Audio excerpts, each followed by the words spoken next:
Mais simples do reino animal. Do grego significa portador de poros.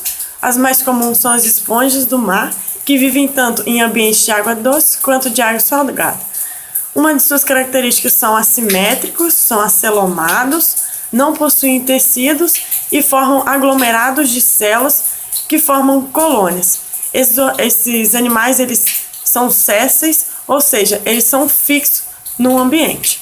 Conhecido por filtradores, porque a água entra pelos poros do corpo dele, passa pelo átrio e essa água, depois que ela é absorvida todos os nutrientes, ela é liberada pelo ósculo.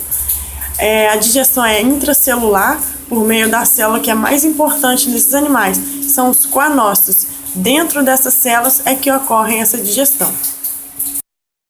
Os poríferos fazem tanto a reprodução assexuada quanto assexuada. A sexuada, o macho ele libera o esperma.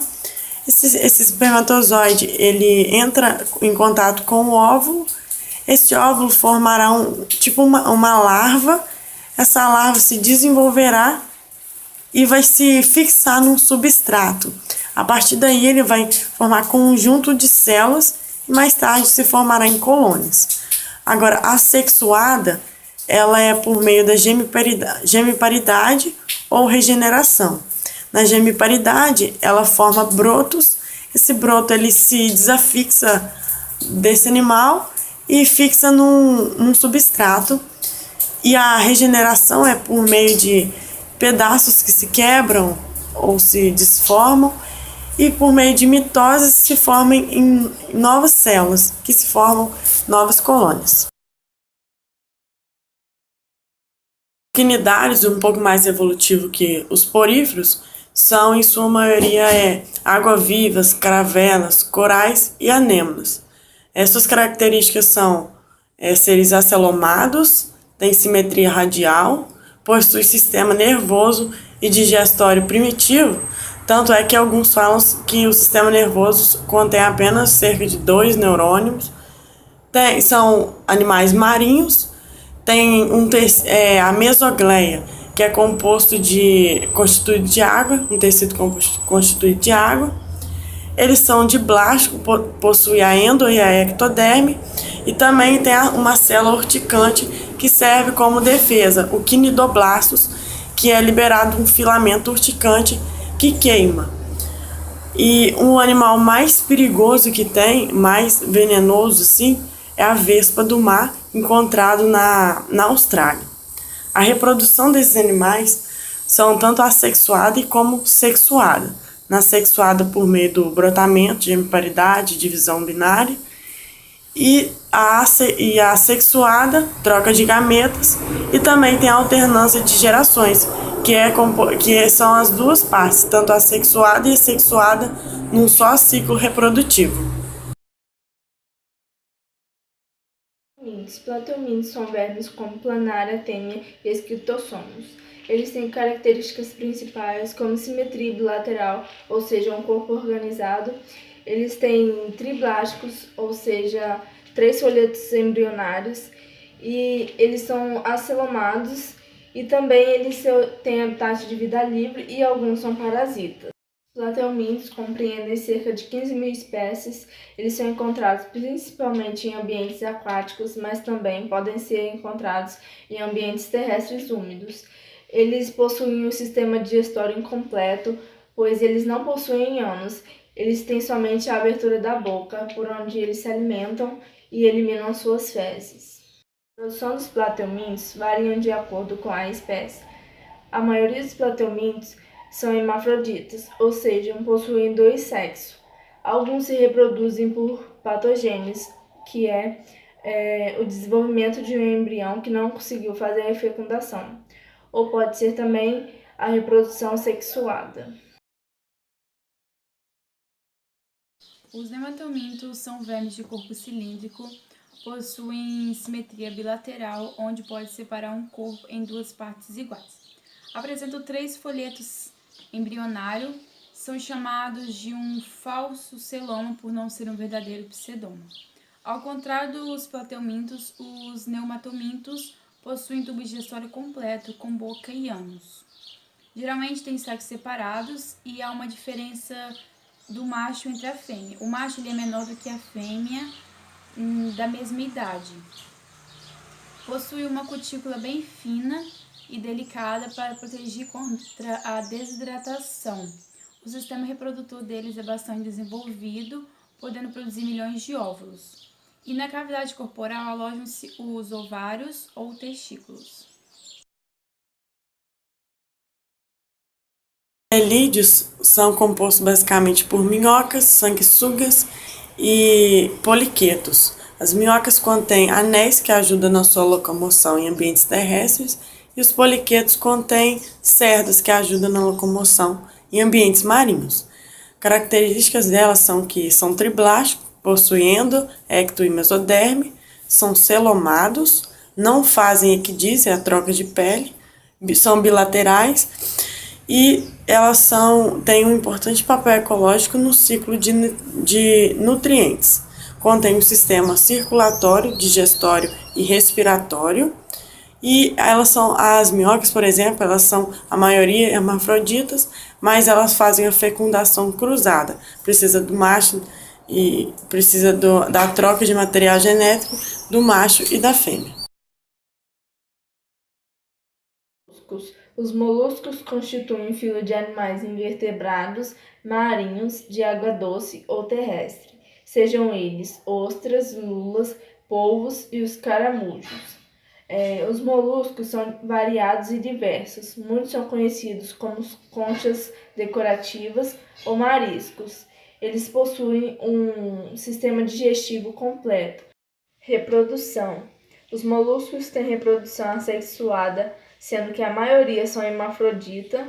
A fecundação pode ser externa, quando o macho libera o espermatozoide na água e a fêmea libera o óvulo, ou interna, na qual o espermatozoide é liberado no corpo da fêmea. No caso dos artrópodes, eles têm algumas particularidades também, né? Os animais que compõem esse filo são os crustáceos, os insetos e os aracnídeos, né? Os artrópodes, eles têm apêndices articulados, que são membros que conseguem se mexer, membros articulados. Eles têm exoesqueleto, que é formado por quitina.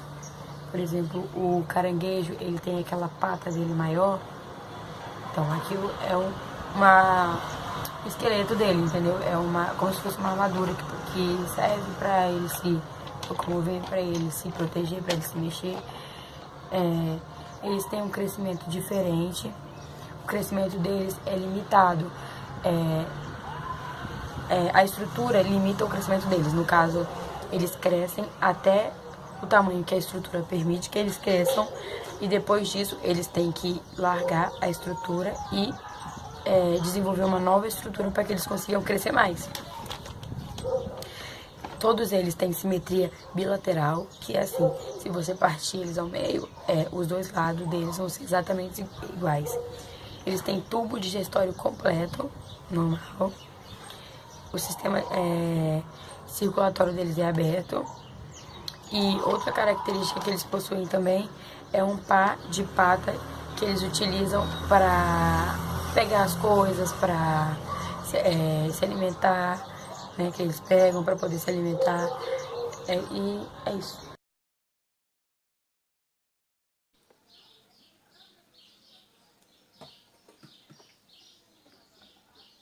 Os equinodermos são animais invertebrados e marinhos. O seu corpo é organizado geralmente em 5 partes simétricas que se distribuem na forma de um raio de uma circunferência. São triblásticos, celomados e deuterostômios. Durante a fase larval, apresentam simetria bilateral e na fase adulta a simetria é radical. Apresentam uma grande diversidade de formas, tamanhos e modos de vida. São animais de vida livre e isolados. O sistema digestório, nervoso e também o reprodutor ficam dentro de um esqueleto calcário. Eles se locomovem através dos seus pés ambulantes e a maneira de reprodução é sexuada e esses animais são dioicos. Eu vou falar sobre os cordados. Os cordados, eles têm 4 características fundamentais que são importantes para definir quem eles são. A primeira delas é a notocorda. A notocorda é uma estrutura que serve como sustentação do ser. No caso dos animais, dos seres vertebrados, o que sustenta eles é a coluna, e no caso dos invertebrados, o que sustenta eles é a notocorda. A segunda característica fundamental para a definição dos cordados é a presença do tubo nervoso dorsal, que é responsável pelo sistema nervoso, e que em alguns animais esse sistema fica no ventre porque é um sistema inverso. A terceira característica fundamental é a presença de uma cauda pós-anal, é uma cauda que fica depois do ânus. Os animais dos filos primitivos, como por exemplo a minhoca, eles têm um sistema inverso. O nosso, no caso da gente, dos humanos, o nosso sistema nervoso fica atrás e o nosso sistema digestório é na frente. No caso das minhocas, o sistema nervoso delas é na frente e o sistema digestório delas é atrás. A quarta característica importante é a presença de fendas nas faringes. Todos os seres cordados, eles têm essa fase da faringe pelo menos uma vez na vida. No caso dos peixes, eles permanecem com a faringe, né? Que é aquela estrutura que fica. São os cortezinhos, né? São as fendas mesmo que os peixes têm do lado do pescoço e servem para ajudar na respiração deles. No caso da gente, seres humanos, a gente tem as fendas no momento em que a gente ainda é um embrião, que a gente está dentro da barriga. Só que aí, com o passar dos anos, a gente vai desenvolvendo o nariz, que é o nosso meio de respiração.